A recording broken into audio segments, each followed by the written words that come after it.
Hey, shalom, shalom. Y'all about Shem, y'all Thumb, right? All praise to the Most High. Hey, I want to give y'all a new greeting too, right? I want to give y'all a new greeting. I'm gonna save that. I'm not gonna get into that. But all throughout the New Testament, right? The writers of the New Testament use a specific greeting to greet everybody. Me and some of the brothers was going over that during the Bible study one day. So all praise to the Most High. But yeah, shalom, man, shalom. Hey, look, I'm gonna start off, and this is gonna be very short. This is gonna be very short, and I'm gonna get right to the point. But I'm actually gonna start off with a screenshot, right? I'm gonna start off with a screenshot. Let me get my microphone and everything set up.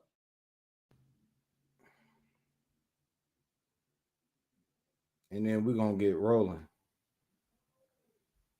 Wait a second. Check. Okay. Salaki, I should have did this before. All right. I'm gonna show y'all a screenshot, man. Share screen. Now, I wanted to title this class, I defeated a powerful demon. This is how. Right? And it's been a lot of stuff going on in the midst of everything that's going on. This class made perfect sense. And I'm going to tell you why. So what you're looking at is a screenshot of a dream that I had on the 5th of April, which was 3 days ago, right? 3 days ago, I had a dream on the 5th of April. You can even see the timestamp at the top. I edited the dream. I edited this note, right? The morning after I had the dream. I edited this note the morning after I had the dream at 6 o'clock in the morning, which makes perfect sense in the timeline because once again, I was asleep, having a dream. As you can see the timestamp, 6 o'clock in the morning, I wake up from this dream. First thing I do is I come into my studio room that I'm in now, and I finish recording the song, right? Because we're preparing for the Passover, and we got some music trying to come out for the Passover, all praises, right? I ain't gonna say nothing too much more about that. But I want to read y'all this dream, and then I want to talk about defeating demons because it connects to the dream, and I didn't know it connected to the dream when I had the dream, right? So I had the dream, and I didn't know what the dream was about. And then this week transpired, and now I know what the dream was about, right? And then we can get into the class, right? And I'm only going, like I said, I'm only going to be on here like 20, 25 minutes at the most. So look at this. Okay, so it says somehow we were in a car. Now this is me and my rib. So we was in a car with some people. They was white for some reason, right? They was like Edomites or whatever. But they all looked very strange, like the life was drained from them, right? And there was a lady and some kids, and they drove us in their car. And for some reason, we knew it was not good, but we quietly stayed in the car, right? And we were taken to a strange house. Don't know where it was, but it was just me and my rib, right? Other people were there with us. As soon as we arrived, we started saying we shouldn't stay there because it was creepy. The energy was bad, right? You could sense that there were spirits there, right? And I'm going to pull this down now because I'm going to just read it off my phone. But I just wanted y'all to be able to see that. So we was in a car going somewhere that we didn't want to go. And when we got there, we knew the spirit was off. Right? Pay attention to this. As soon as we arrived, we started saying we shouldn't stay there because it was creepy and the energy was off. So we asked the people serving us to allow us to go out to the store, and we were just not gonna ever come back. Right? We was like, yo, let us run to the store real quick, and then we'll grab some things or whatever like that. And then we was never gonna come back because we knew that the energy in that place was off, right? So watch this. And the people that was serving us in this house was black people, right? They was what we would call Negroes or what we would call Israelites, right? So we asked the people to allow us to run out to the store, and our plan was to never come back after we did that, right? And y'all use your spirit to understand what's going on in this dream, right? So then they just left and went to the store. And after that, after they left, we began looking around and we realized that it was like FBI files everywhere. And things was starting to get more and more uneasy. Like FBI files, it was knives and stuff. It was just weird stuff laying around. So we was like, damn, something definitely happened here. Something bad happened here. We need to get up out of this house. Right. So then a couple of people in the group realized that what they were supposed to do in this house, in this specific house.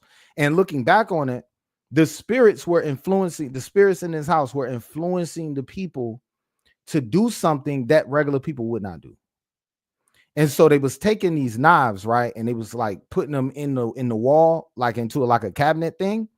And then they was standing there, and then the knife would shoot out and stab them, right? But it wouldn't kill them. It would like turn them into a spirit, turn them into a zombie. So it was like a damn movie, right? As I'm going through this in my head, I'm like, yo, what the hell is this dream about? So then a couple of people in the group realized they were supposed to take the knives, put it in the shelf, right? Like I just explained. But it was like they turned into vampires or something like that. And they was initiated into whatever spiritual energy was going on. I didn't understand none of the stuff that was going on while it was happening. Also, there was a very strange spirit inside of different elements in the house. Like it was a spirit inside of a cup. And when I walked past it, that spirit started yelling at me. And it got me so angry that I started yelling back at the spirit. And now we just in a shouting match. I'm in a shouting match with a damn spirit talking to me out of a cup. Right? All of this is happening in the dream, and I still don't know what's going on. And it was talking so much crap to me, bro. Like, and I was just like, yo, what am I doing? I'm arguing with a spirit right now. Right? So that's when I felt like it was a setup. I started to look around the house and I was like, yo, it's spirits everywhere. And I started to be able to see the spirits. So after the servant people left to go to the store, I was left in a room with two other people. It was a lady, and then it was another lady. But the other lady was standing with her back turned. Y'all know how on The Ring or on them scary movies, like when you see somebody over there, but like they just facing the corner. This person was just standing there facing the corner. And when they turned around, they had a mask on and they had a knife. And they charged at me. And I started fighting them off. Now, you know, in your dreams, you can't fight. Like you be fighting real slow in your dreams. Like you don't have no might, no strength, none of that. So I'm fighting slow and I'm fighting this demon off or whatever this thing is. Because I don't even know it's a demon yet at this part of while I'm having the dream. And then I wake up, right? And that was the night of the 5th, the morning of the 6th. The night of the 5th, the morning of the 6th. Now watch this. Right? Boom, boom, boom. Now I want to get into the lesson. So after all of that happened, bro, that was about 2 days ago. I was perplexed trying to think about what that dream meant. And I always record my dreams. I always record them in my phone. Always. I've been doing that since I had the dream when I left the original camp. So I've been recording my dreams. So, and I don't have a lot of dreams. That's why I record them. So I recorded it. And they don't always come back and make sense. Or maybe it's months before they come back and make sense. This one made sense in a day. It made sense last night, right? I would say around 11 o'clock. It made sense. And so I wanted to put together this class on defeating demons. And that's what was going on in the dream. I was in a place infested with spirits. I was fighting the demons off, and I didn't even know what it meant. And then a particular event happened in my actual life. And then that particular event that happened in my actual life was the dream. It was the dream. It was just the physical version of that same dream. Shalom, shalom. Right? So watch this. Let's get into it, man. What is the definition of contagion? The definition of contagion is the passing of a disease from one individual to another by direct or indirect contact. Hold on to that. Hold on to that definition. I want to give you another one. the law of the conservation of energy. And y'all have heard this before. Energy cannot be created or destroyed. It can only be transformed from one form to another or transferred from one system to another. So energy can't be created or destroyed, right? So when we start talking about spiritual energy, right? Yeah, Khan, please, all praises, all praises. When we talk about spiritual energy cannot be created or destroyed. Spiritual energy has to be transferred from one source to another source, right? Now, we know that the Most High created good and evil. He created spirits for vengeance. He created vessels of wrath and destruction. He created angels. He created Hamashiach Yahushua. He created the children of Israel. He created the good and the bad, right? And so what we have to be careful of is when we come in contact with the bad spirits, that we don't allow the bad spirit to overtake and overcome us, therefore passing that energy to us, right? Now we know, man, this wasn't even in the lesson, and I gotta go into this. We know that good energy, good spirit, right? Positive spiritual vibes from the Most High can be passed on to a person just by proximity. And I'm gonna show you that. Right? I'm gonna show you that. Y'all put okay, Khan. I appreciate you, family. All praises to the Most High. Shalom. So yeah, watch this. This is an example of the conservation of energy, right? As it's applied to the spiritual world on the positive side. So you're going to see brothers and sisters doing something positive. You're going to see another brother just minding his business walking by. And then because of the conservation of energy or because of the transference of energy, this person is going to be affected by the spirit that these people moving in. And now he's going to be moving in that same spirit. Watch this. This is 1 Samuel chapter 19. I'm going to read the KJV. And it says, and Saul sent messengers to take David. Now remember, Saul was in a bad spirit. Saul was influenced by a bad spirit at this point. The spirit of the Lord had left him, right? Now watch this. So Saul sent messengers to take David. And when they saw the company of the prophets prophesying and Samuel standing as appointed over them, the Spirit of God was upon the messengers of Saul, and they also prophesied. And when it was told Saul, he sent other messengers, and they prophesied likewise. And Saul sent messengers again the third time, and they prophesied also.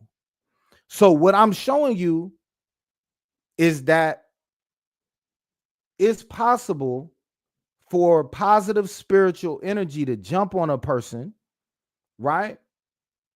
Just by the proximity of being there. And it's also possible, we know, for negative spiritual energy to jump on a person just in the proximity of being there. And so what we got to do is, bro, we battle demons on a weekly basis. Brothers go to camp. Brothers deal with other brothers. Sisters deal with people, right? We dealing with family members.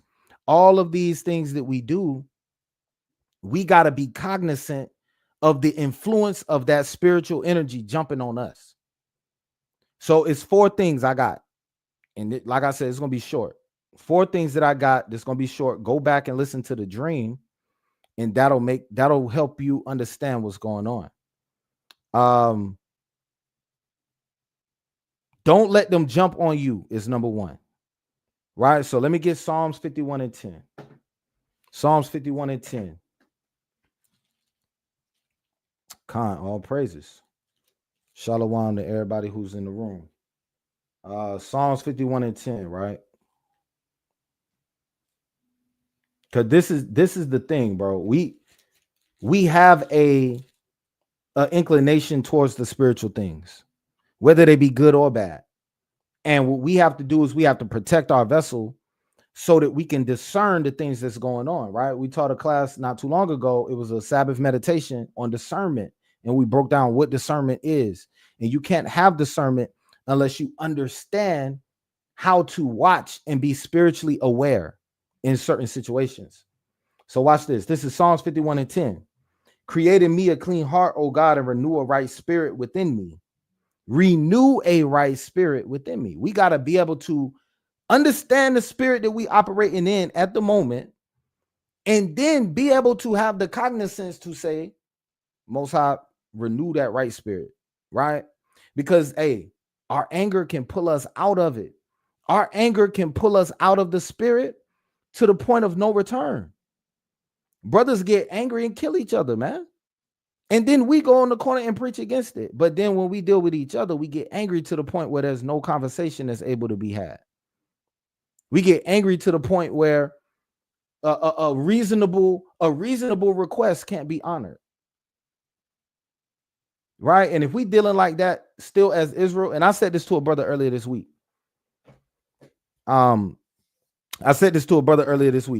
The Most High putting these spirits on us. These spirits that's going throughout Israel right now, the Most High is allowing these spirits to get put on y'all. Some of y'all being purged out, right? Some of y'all is minding your business and trying to do right, but because another brother is so wicked, right, in his dealings, or because another brother, the way he presents his side of whatever story it is, right, that pulls you out the spirit. Now you out the spirit, and now Satan's sitting back laughing, right? We got to remember, man, the spiritual things is a chess game. You looking at the one move, the pawn move a couple of steps, and you forgetting that knight's sitting over there waiting for you to open up. So that's what we talking about right here. If you in close proximity to a demon, it can jump on your ass, and you probably not gonna win that. And that's what's so cold. When I was in the dream, I'm in a place I didn't even want to be in. I didn't even want to bring myself to that place. I'm in the place, a spirit from nowhere that I don't even deal with. This spirit come from out of nowhere, start arguing with me, but because I'm lacking in the spirit at this moment, right? I'm lacking in the spirit. I don't recognize the game that's being played, so I'm dragged into the foolishness. And then by the time I realize what's going on, niggas around me being affected by the foolishness and by the spirit, by the negative spirit that's being passed on through this house, to the point where I'm there now. Now I got to fight for my life. Whereas had I had discernment, maybe we could have left earlier.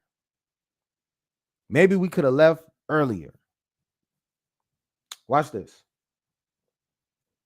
Right? The second point. So the first point of how to defeat a powerful demon is don't let them jump on you. So you talking to these people, you talking to this sister, man, you trying to reason with her. She don't want to reason with you. She just mad. She ain't no reasoning, right? We pass reasoning. That's when you know it's a demon. Once you're past reason, it's a demon, right? So you pass reason, it's a demon at this point. You got to make sure not to let that thing jump on you. Now watch this. You got to get them to leave. How do you get the demon to leave? Let's get James 4:7. The book of James, chapter 4 and verse 7. And this is much needed because let me tell you something, bro. A lot of us, I ain't even going to say that yet. I'm going to wait. James chapter 4 and verse 7. Hey, and I'm going to say this. If you got a brother around you that's like, yo, I'm going to be mad about this, there's nothing you can do to stop me, I want you to go back and read the story of Saul and see where that got him. I put my name as Jonathan on this class on purpose because Saul's son name was Jonathan, and Saul's son was loyal to David, but he was also loyal to Saul, and that was his downfall. Being loyal to a wicked man gonna get you killed, because when the judgment of the Most High come, whoever in the way gonna get hit. We've seen it too many times in the scriptures, man. Right? The tents of Korah, whoever was in the way, they got hit. The people that was worshiping the golden calf, whoever was in the way got hit. Right? All right, let me get this. James 4:7. It says, submit yourselves therefore to the Most High, resist the devil, and he will flee from you.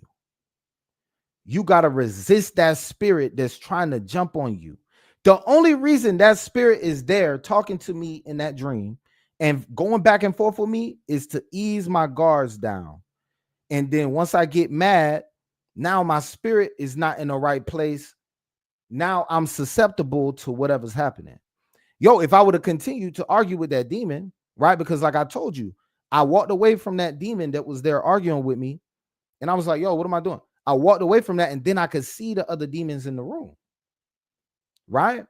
So you have to be able to understand what the demon is doing and what his aim is, right? Watch this. Let's get another one. Ephesians 4:27. Ephesians 4:27, man. I'm gonna say this. I don't know who joined thinking that it was gonna be some drama, but it ain't gonna be no drama, right? Because all we cared about the whole time was teaching the Bible. Watch this. Ephesians 4:27 says, neither give place to the devil. What does that mean? What does that mean? Y'all put this in the chat. I want to see what people say in the chat. What does it mean to give place to the devil? Right? So giving place to the devil is, you ever heard them old people say, you give Satan an inch, he gonna take a mile? That's what that is. You try to be reasonable with a demon, right? The demon might ask you a question. You respond back with a truthful, unbiased, and very straightforward answer. You know what that demon gonna do? He's gonna slow walk you into where he wants you to go. Because the whole time that demon got a plan, and meanwhile, you're thinking that, hey, all praises to the Most High. I wasn't really talking about you, but I'm just saying as far as Israel in general. You know how Israel do. But when you're trying to be reasonable with a demon, you might answer the questions. You might try to be reasonable with this person and try to reason with them and try to talk them off the ledge. The whole time that demon trying to figure out how to trip you up. The whole time, because it's a damn demon. Why you think you can reason with a demon? Right? And you know what's funny, bro? I got to shout my rib out. My rib be telling me this. Like, yo, why you trying to reason with a demon? Like, that's like us going to camp, right? We at camp, and one of them bug outs in Charlotte or Greensboro, right? Or Atlanta or something like that, or San Francisco where Shaquat and them boys be at. They come out bugged out of their mind. They can't even speak a coherent sentence, and you trying to reason with them. No, bro, you just tell them, yo, you got to repent, right? It ain't no reasoning. Like, sometimes they're not even speaking words. That's how these demons be doing, right? So I have the dream, and I don't know what the dream is about. And then things transpire, and then I go back, and I'm gonna show y'all one more time. This I'm gonna show y'all one more time this screenshot. Hold up.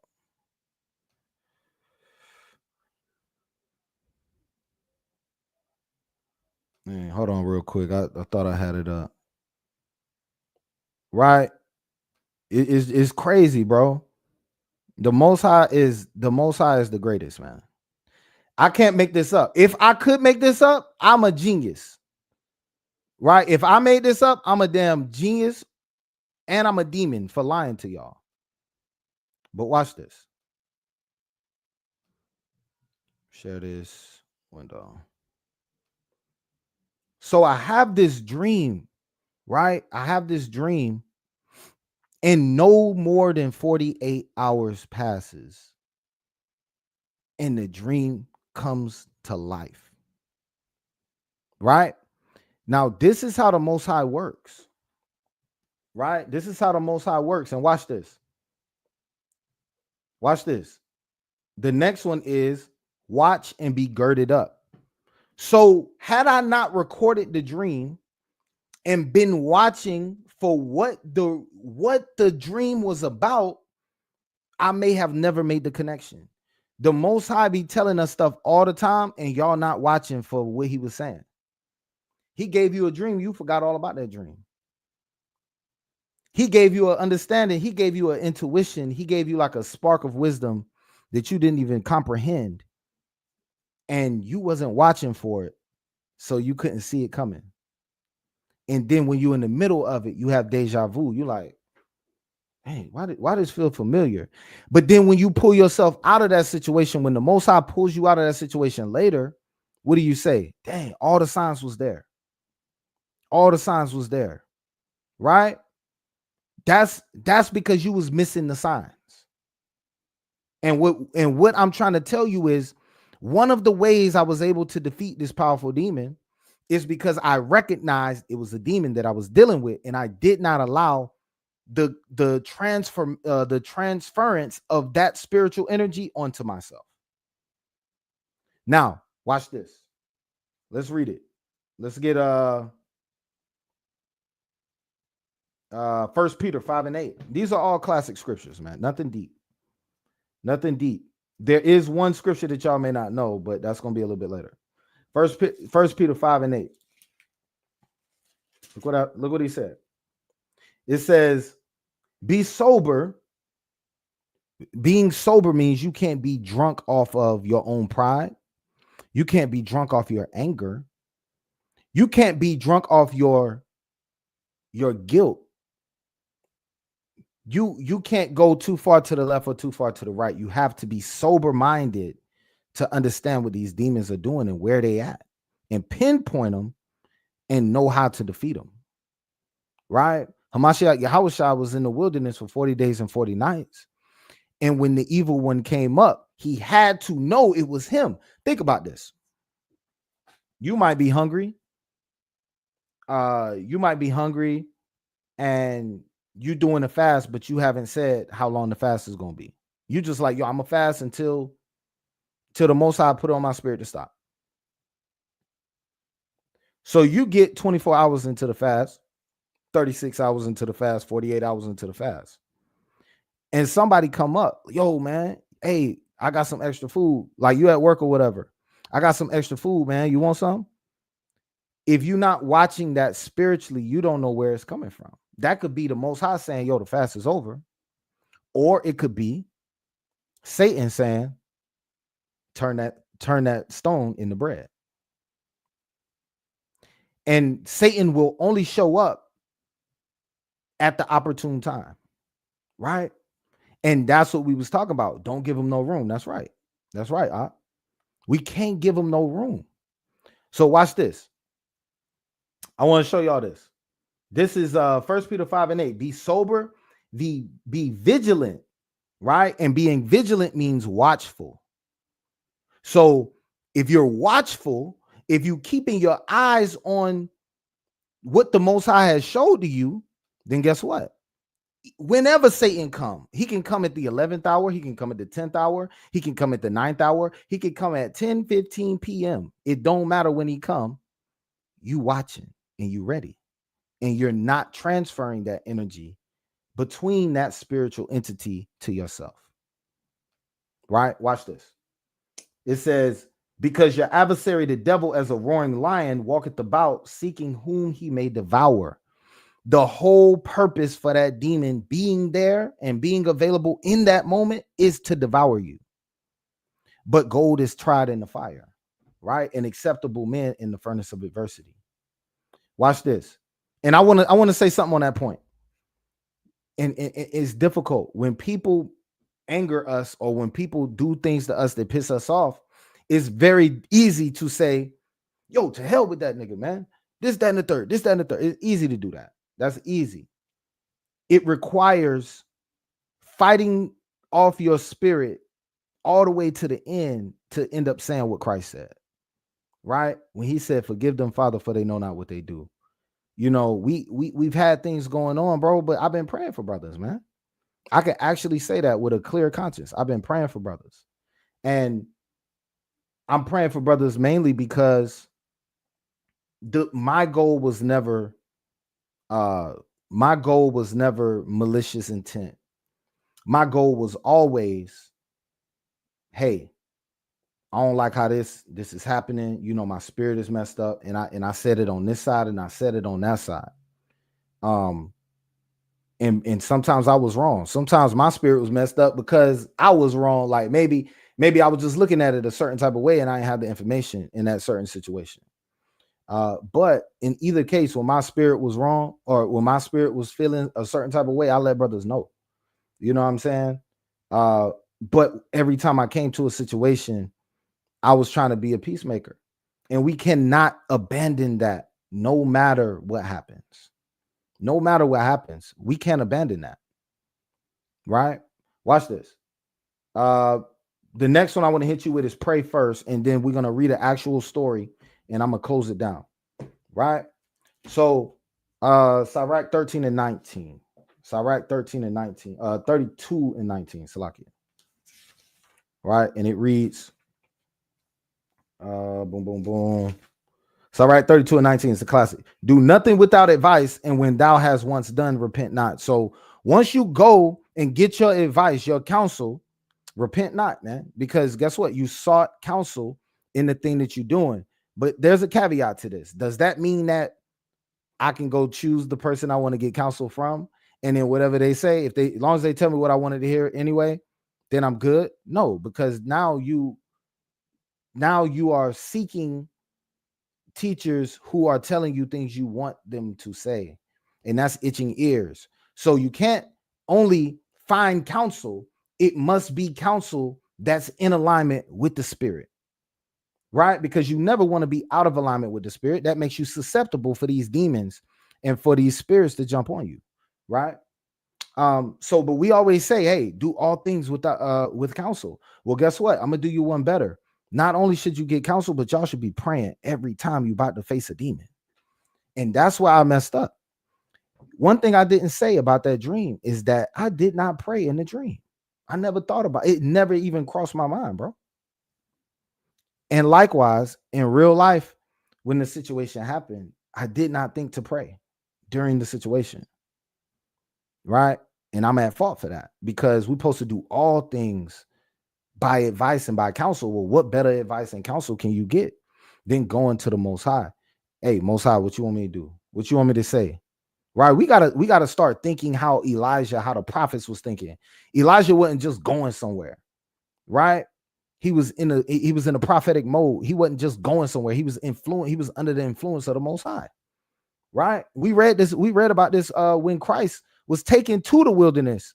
Matter of fact, we got to get that. We got to get it. All right, let me get this real quick. Let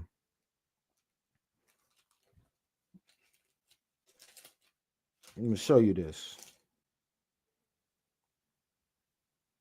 Because this is a good point to go into.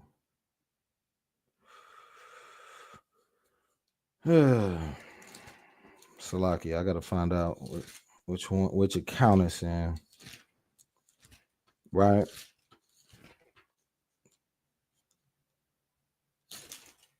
Which account is this in?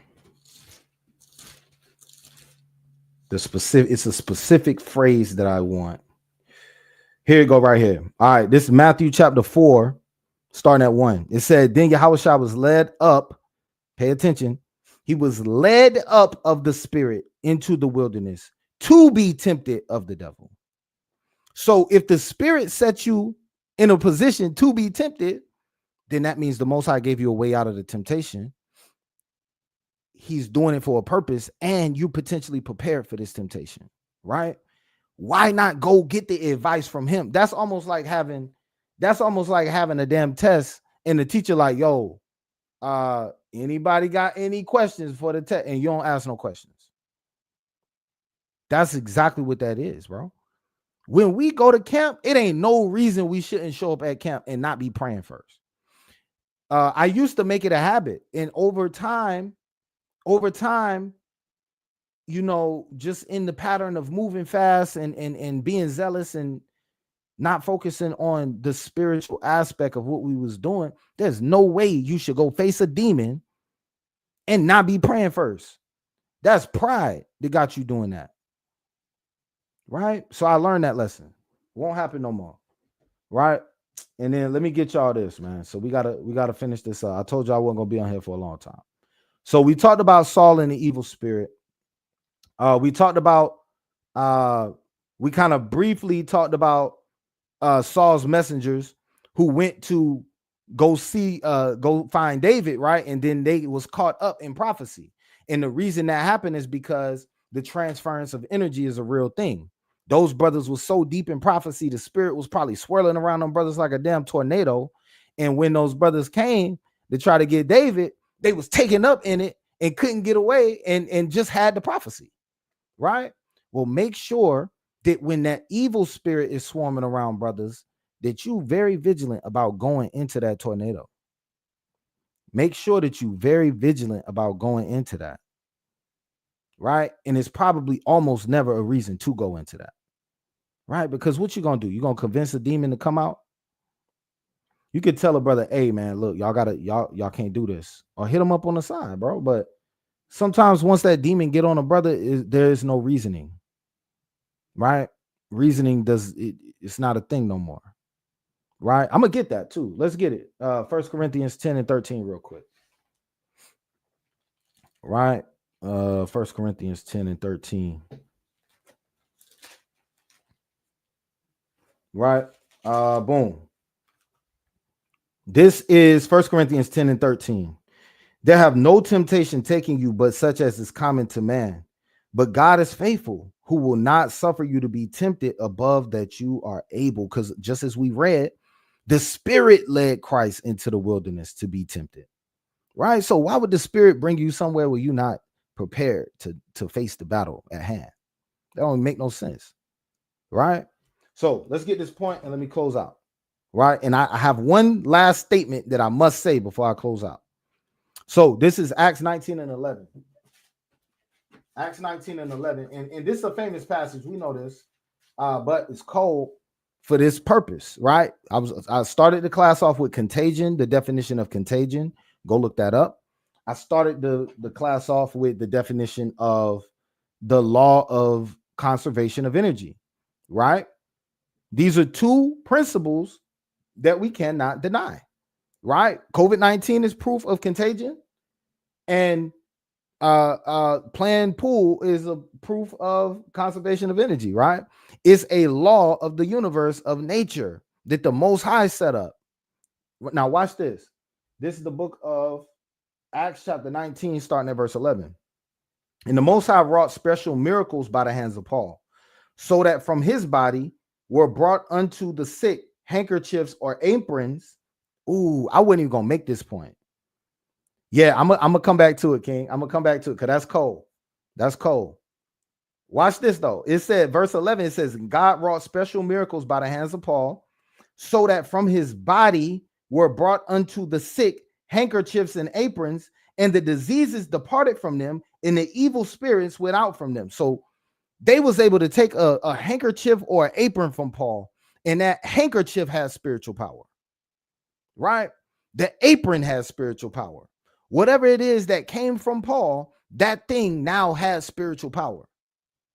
The same thing happened with Moses, right? The staff of Moses, right?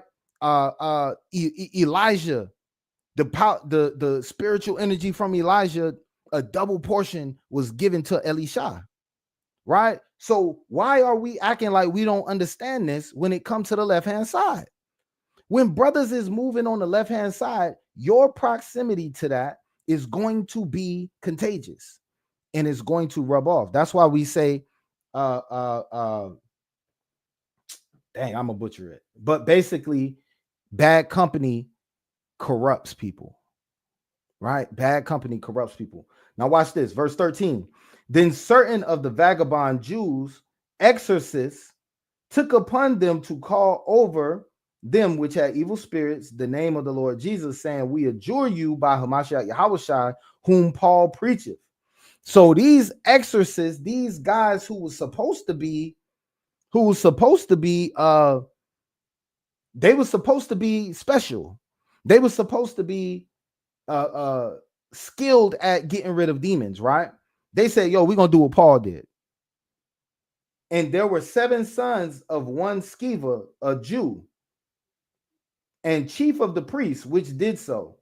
And the evil spirit answered and said, Hamashiach Yahushua I know, Paul I know, but who are you? And the man in whom the evil spirit was leaped on them and overcame them and prevailed against them, so that they fled out of that house naked and wounded. Yo, I've had situations at camp. One of my first times teaching at camp, shout out to your house camp, is when I was in Raleigh at the bus station. Me and Judah had our first teaching experiences at that bus station, right? Classic. Brothers who know. So I'm teaching, and this brother gets off the bus right in front of us. And I'm yelling. He yelling at me. I'm yelling at him, and my mouth just gets totally dry. I'm to the point now where I damn near can't talk. And I'm just yelling. I'm not even edifying. I'm not saying nothing. I'm just yelling at this point. Yo, it happened again recently. Brothers had to pull me to the side, be like, yo, what's going on? It happened recently when Yaju came up to the camp. If you don't understand the spirit that you're dealing with, that spirit can affect you, right? Because this is spiritual warfare. And we understand that energy cannot be created or destroyed. It can only be transferred. So we have to guard ourselves against the transfer of that energy, being the people that's on the front lines, right? So I wanted to close with this. Actually, let me go back to 1 Corinthians 10:13. I'm gonna close with that. Right? All praises, because this is mighty, and this is an excellent point. Right? 1 Corinthians 10 and verse 13. And I'm going to start from the top again, right? So it says, there have no temptation taking you, but such as is common to man. But God is faithful, who will not suffer you to be tempted above that you are able, but will with that temptation also make a way to escape, that you may be able to bear it. Wherefore, my dearly beloved, flee from idolatry. Now, the point is, with the temptation, he's going to make a way to escape. And then the commandment follows, flee. Right? And the same thing we was talking about, flee from these evil spirits, man. Understand when you're around evil spirits. And I want to say this. I want to say this to all the stuff that's going on, right? All praises to the Most High, man. You know, once again, I pray that any brothers that have spirits on them right now, bro, I pray that you can leave this video, go back and pray, and whatever spirit that discomforted you is gone. Because at the end of the day, it's really about all Israel getting salvation. It's not about just AHOS getting salvation. It's about SOT getting salvation. It's about Sakari getting salvation, bro. It's about HOI and WFI. It's about everybody. IUIC, whoever. Right? That's the type of time that we on, and we've been on that time. Right? And that's the reason why brothers didn't say nothing for so long. So, you know, I understand brothers is upset and brothers is mad. The main thing we was asking for is a conversation to kill this, but Passover is around the corner, and that takes precedence. And therefore, we're going to move in the spirit of forgiveness. We're going to move in the spirit of peace and in the spirit of the prophets, man. Right? And we're not going to let no demons jump on us, right? Because we girded up and we ready. So all praise to the Most High. I appreciate y'all for joining, man. Shalom.